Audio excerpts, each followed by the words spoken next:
അങ്ങനെ കേരളത്തിലെ വളരെ പ്രധാനപ്പെട്ട ഒരു സമുദായത്തിൻ്റെ നേതാവ് SMDPയുടെ നേതാവായിട്ടുള്ള ശ്രീനാരായണ ധർമ്മ പരിപാലന സംഘത്തിൻ്റെ നേതാവായിട്ടുള്ള വെള്ളാപ്പള്ളി നടേശൻ രാജിവെക്കാനുള്ള അതിശക്തമായ സമ്മർദ്ദമാണ് എല്ലാ ഭാഗത്തു നിന്നും വരുന്നു എന്നാണ് കേൾക്കുന്നത്. പക്ഷേ അദ്ദേഹം പോടാ പുല്ലേ എന്നുള്ള നിലയിൽ അദ്ദേഹം നിൽക്കുന്നു. ഇന്നലെ പത്രസമ്മേളനം ആര് പറഞ്ഞു, എപ്പോൾ പറഞ്ഞു? കാക്ക മലന്ന് പറക്കുന്നു. ഏത് കാക്ക? മലപ്പുറത്തെ കാക്കയായിരിക്കും, അത് പ്ലെയിനിൽ കയറി ഇരുന്നിട്ട് മലന്നിങ്ങനെ മലന്നിരിക്കുന്നതായിരിക്കും എന്നൊക്കെ പറഞ്ഞ് അദ്ദേഹം വളരെ മോശമായിട്ട് കളിയാക്കിയതിനെ സർക്കാസത്തിലൂടെയൊക്കെ കളഞ്ഞു. പക്ഷേ അദ്ദേഹം രണ്ട് കാര്യം പറഞ്ഞിട്ടുണ്ട്. വെള്ളാപ്പള്ളി ആശാൻ രണ്ട് കാര്യം പറഞ്ഞിട്ടുണ്ട് ചേട്ടാ. ഒന്നാമത്തെ കാര്യം എന്ന് പറഞ്ഞാൽ 98 സീറ്റ് കിട്ടുമോ എന്ന് ചോദിച്ചിട്ട് 100 പോയിട്ട് 96 കിട്ടുമോ, അല്ലെങ്കിൽ 98 കിട്ടുമോ, അങ്ങനെ 98 സീറ്റ് കിട്ടുകയാണെങ്കിൽ ഞാൻ എൻ്റെ SNDP സ്ഥാനം രാജിവെക്കും എന്ന് അദ്ദേഹം പറഞ്ഞായിരുന്നു. ആ പറഞ്ഞത് വീഡിയോ കിടപ്പുണ്ട്, ഇപ്പം പിന്നെ മാറ്റി പറയരുത്, സത്യമാണ്. അതുപോലെ തന്നെ VD സതീശൻ ജയിക്കുമെങ്കിൽ കാക്ക മലന്ന് പറക്കുമെന്ന് പറഞ്ഞായിരുന്നു. ഇത് രണ്ടും പറഞ്ഞിട്ട് ഇപ്പം മാറ്റി പറയാം. നമുക്ക് സങ്കടമുണ്ട്, അത് പറഞ്ഞ കാര്യമില്ല. കാരണം പ്രത്യേകിച്ച് അത് വീഡിയോ ആയിട്ടൊക്കെ ഇങ്ങനെ ട്രോളായിട്ടൊക്കെ കിടക്കില്ല. അപ്പോൾ എന്തായാലും അങ്ങ് പിണറായി വിജയനെ കൂടുതലും കാറിൽ കയറിയതോ കാറിൽ നിന്നിരുന്നതോ അല്ലെങ്കിൽ പിണറായി സ്തുതിച്ചതോ വാസവൻ കൊള്ളാമെന്ന് പറഞ്ഞതോ അല്ലെങ്കിൽ പിന്നെ വീണ ജോർജ് കൊള്ളാമെന്ന് പറഞ്ഞതോ അതൊക്കെ ഓക്കെ, അതൊന്നും പ്രശ്നമില്ല, അതൊക്കെ ആളുകൾ സഹിക്കും. പക്ഷേ ഇത് സഹിക്കില്ല, ഇത് പെറ്റതള്ള പോലും സഹിക്കില്ല. കാരണം നിങ്ങൾ പറഞ്ഞതല്ലേ, നിങ്ങൾ രണ്ട് കാര്യം പറഞ്ഞു. അപ്പോൾ ഈ വാക്ക് പാലിക്കുന്ന ആളാവണ്ടേ നിങ്ങൾ? അതേസമയം പിന്നെ 50 സീറ്റിലേക്ക് കോൺഗ്രസ് പോയെങ്കിൽ പറഞ്ഞേനെ സതീശൻ വനവാസത്തിന് പോകണമെന്ന് പറയൂലായിരുന്നു. വേണമെങ്കിൽ നിങ്ങൾ മരവുരിയും മറ്റേ കാഷായം എല്ലാം കൂടി നിങ്ങൾ അയച്ചു കൊടുക്കുകയും ചെയ്യൂലായിരുന്നു. പാവപ്പെട്ട രുദ്രാക്ഷമൊക്കെ ഇട്ടുകൊണ്ട് പോകണ കമണ്ടലം ഒക്കെ ഇട്ടുകൊണ്ട് പോകണം, അല്ലെങ്കിൽ മറ്റേ കാതിലിട്ടുകൊണ്ട് പോകണ കടുക്കയൊക്കെ ഇട്ടോ പിന്നെ ഇതൊക്കെ ഇട്ടുകൊണ്ട് പോകണം, കടുക്കമൊക്കെ ഇട്ടുകൊണ്ട് പോകണം നമ്മൾ കാണണ്ടായിരുന്നു, തലയൊക്കെ മുണ്ടനം ചെയ്ത്. പക്ഷേ അത് പറ്റിയില്ല. വളരെ കൃത്യമായിട്ടല്ലേ അദ്ദേഹം പറഞ്ഞത്. 100 സീറ്റ് പിടിക്കുമോ, 102 സീറ്റ് പിടിച്ചോ, ഒരു ഡസൻ മന്ത്രിമാർ മരിക്കുമോ, പിന്നെ എന്താണ് മരിക്കുമെന്ന്, മന്ത്രിമാർ മരിക്കും, അല്ല ആളുകളല്ല, മന്ത്രിമാരെ സ്ഥാനം മരിക്കും. ഒരു ഡസൻ മന്ത്രിമാർ തോറ്റു പോകുമെന്ന് പറഞ്ഞ് 13 പേര് തോറ്റില്ലേ, എല്ലാം തോറ്റില്ലേ. അങ്ങനെ മുടിച്ച കഥ വളരെ കൃത്യമായി VD സതീശൻ ഹോംവർക്ക് ചെയ്ത് പറഞ്ഞതിന് ശേഷം VD സതീശനെ കളിയാക്കിയത് ശരിയായില്ല. ഇപ്പോൾ താങ്കൾ പറയുന്ന VD സതീശൻ കൊള്ളാം എന്ന് പറയുന്നൊരു രീതിയുണ്ട്. അതുപോലെ തന്നെ ഈ വെള്ളാപ്പള്ളി നടേശനെ ഓന്തിനേക്കാൾ വേഗത്തിൽ നിറം മാറാൻ കഴിയുന്നുവെന്നും വെള്ളാപ്പള്ളി നടേശൻ തെളിയിച്ചു കഴിഞ്ഞെന്നും അദ്ദേഹത്തിൻ്റെ മോഹിനി വേഷത്തിൽ UDF സർക്കാർ വീടരുതെന്നും ശ്രീനാരായണ സംഘടനകൾ റെഡിയാക്കി. ഇപ്പോൾ ഗോകുലം ഗോപാലനും ശ്രീനാരായണ ധർമ്മപരിപാലന സംഘവും അവരെല്ലാം കൂടി ഇപ്പോൾ രംഗത്ത് വന്നിരിക്കുകയാണ്. അങ്ങനെ വെള്ളാപ്പള്ളി ആശാനെ നിങ്ങളൊന്നും ചെയ്യാൻ പോകണ്ട. ആശാൻ ഒരു കമൻ്റ് എന്ന് പറഞ്ഞു, അത് ഒരു നിഷ്കാമ കർമ്മം എന്നൊക്കെ പറയുമ്പോൾ ഒരു കമൻറ്റ് പറഞ്ഞതാണ്. അതിപ്പോൾ അതുകൊണ്ട് ഇപ്പോൾ ഞാൻ രാജിവെക്കുമെന്ന് പറഞ്ഞാൽ ആവേശത്തിൽ പറഞ്ഞല്ലോ, ഉടനെ രാജിവെക്കാൻ പറ്റുമോ? അങ്ങനെ രാജിവെക്കുന്നതല്ലോ. എന്തായാലും മാരീച വേഷം കെട്ടിക്കൊണ്ട് ഇദ്ദേഹം വരും, മോഹിനി വേഷം കെട്ടി വരും. ഒരു കാരണവശാലും അടുപ്പിക്കരുതെന്ന് വെള്ളാപ്പള്ളി. അങ്ങനെ വെള്ളാപ്പള്ളി വരുന്നെങ്കിൽ വെള്ളാപ്പള്ളി സമുദായത്തിന് വേണ്ടിയിട്ടല്ലോ, അദ്ദേഹത്തിൻ്റെ വ്യക്തിപരമായ കാര്യമല്ലല്ലോ. ഈഴവ സമുദായത്തിന് വേണ്ടി എന്തെങ്കിലും കിട്ടാൻ വേണ്ടി അദ്ദേഹം വന്നാൽ തീർച്ചയായിട്ടും സ്കൂള് കോളേജൊക്കെ ഒരുപാടുള്ളതാണ്. ഇനി ആപ്ലിക്കേഷൻ കൊടുത്ത് വാങ്ങുക, അതൊക്കെ ഒരു വശത്ത് നടക്കും. മറ്റത് രാഷ്ട്രീയം, അത് വേറെ വശത്ത് നടക്കും.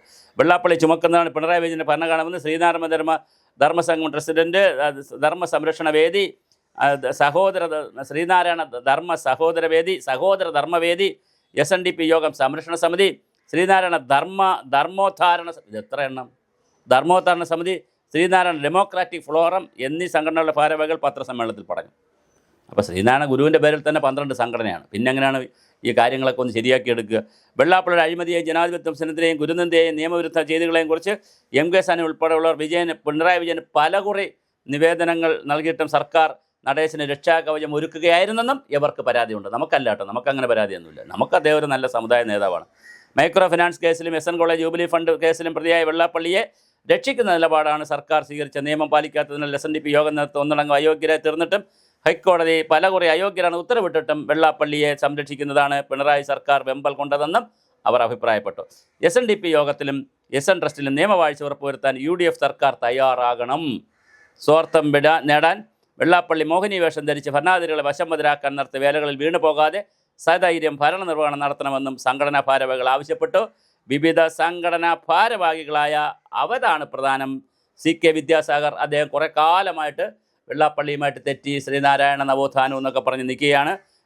Advocate ND Premendran, south Indian Vinod, advocate S Chandrasenan, PP Rajan, Rajkumar Unni, professor R Maniyappan, advocate R Ajanthakumar, MV Parameswaran, advocate Santhosh Kumar തുടങ്ങി നിരവധി ആളുകളാണ് പത്രസമ്മേളനത്തിൽ വന്ന് പറഞ്ഞത്.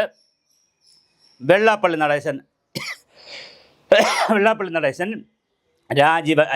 നടേശൻ വരുമ്പോൾ അദ്ദേഹത്തെ സൂക്ഷിക്കണം എന്ന് പറയുന്നു. അതേസമയം വെള്ളാപ്പള്ളി നടേശനോട് പത്രക്കാർ കഴിഞ്ഞ ദിവസം ചോദിച്ചു, പിന്നെ ആശാനല്ലേ പറഞ്ഞത് ഇങ്ങനെ 100 സീറ്റ് കിട്ടിയാൽ രാജിവെക്കുമെന്ന്. അപ്പോൾ ആശാൻ പറഞ്ഞു, ആര് പറഞ്ഞു, എപ്പോൾ പറഞ്ഞു, എവിടെ പറഞ്ഞു, എങ്ങനെ പറഞ്ഞു, എന്തിനു പറഞ്ഞു? 4-5 ചോദ്യം ചോദിച്ച് വട്ടായിപ്പോയി പത്രപ്രവർത്തകർ. അതാണ് വെള്ളാപ്പള്ളി നടേശൻ. കൃത്യമായിട്ട് അദ്ദേഹം 100% മലക്കം മറിഞ്ഞു. അദ്ദേഹം മലക്കം മറിഞ്ഞിട്ട് വെള്ളാപ്പള്ളി ബുധനാഴ്ച നടന്ന പത്രസമ്മേളനത്തിനാണ് അദ്ദേഹത്തിൻ്റെ ആളുകൾ ചോദിച്ചത്. അപ്പോൾ അദ്ദേഹം പറഞ്ഞു, അങ്ങനെ പലതും പറഞ്ഞു കാണും, ഇതൊക്കെ ഇത് ആരാപ്പ ഇതൊക്കെ നോട്ട് ചെയ്ത് വയ്ക്കുന്നത്, അങ്ങനെ പലതും പറഞ്ഞു കാണും എന്നുള്ള ഒരു മറുപടി ആണ് അദ്ദേഹം പറഞ്ഞത്.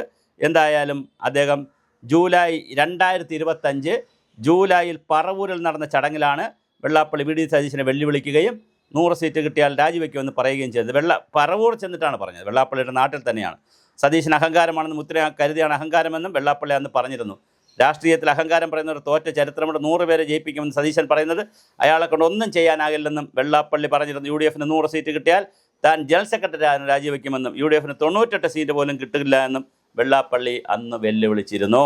100 സീറ്റ് കിട്ടിയില്ലെങ്കിൽ സതീശൻ രാജിവെച്ച് വനദാസത്തിന് പോകുമോ എന്ന് അദ്ദേഹം ചോദിച്ചത്. വെള്ളാപ്പള്ളിയുടെ പ്രസ്താവനയ്ക്ക് പിന്നാലെ വി ഡി സതീശൻ അദ്ദേഹത്തിൻ്റെ വെല്ലുവിളി ഏറ്റെടുക്കുകയുണ്ടായി. UDF നല്ല ഭൂരിപക്ഷത്തിൽ വിജയിക്കാനായില്ലെങ്കിൽ താൻ വനവാസത്തിന് പോകും എന്ന് തന്നെയാണ് വി ഡി സതീശൻ പറഞ്ഞത്. എന്തായാലും ഒരു 97 സീറ്റ് വരെ കിട്ടുമെന്നതിൽ വെള്ളാപ്പള്ളിക്ക് സംശയമില്ല. പിന്നെ 100 സീറ്റ് കവിഞ്ഞാലുള്ള 4-5 സീറ്റിൽ അത് ഞങ്ങൾ കഠിനാധ്വാനം ചെയ്ത് 100 സീറ്റ് നേടിക്കൊള്ളാം എന്നും വി ഡി സതീശൻ പറയുകയുണ്ടായി. എന്തായാലും 102 സീറ്റ് നേടി വി ഡി സതീശൻ വനവാസത്തിന് പോകുന്നില്ല. അപ്പോൾ വെള്ളാപ്പള്ളി ആശാൻ രാജിവെക്കുമോ? രാജിവെക്കാൻ വലിയ സമ്മർദ്ദമാണ് എല്ലാ ഭാഗത്തു നിന്നുള്ളത്. രാജിവെക്കാൻ സാധ്യതയില്ല. പിന്നെ ഒരു കേസുള്ളത്, കാക്ക മലന്ന് പറക്കാനുള്ള ഒരു സാധ്യതയില്ല. കാക്കേ ഇല്ല കേരളത്തിൽ, പിന്നെയല്ലേ അത് മലന്ന് പറക്കാൻ.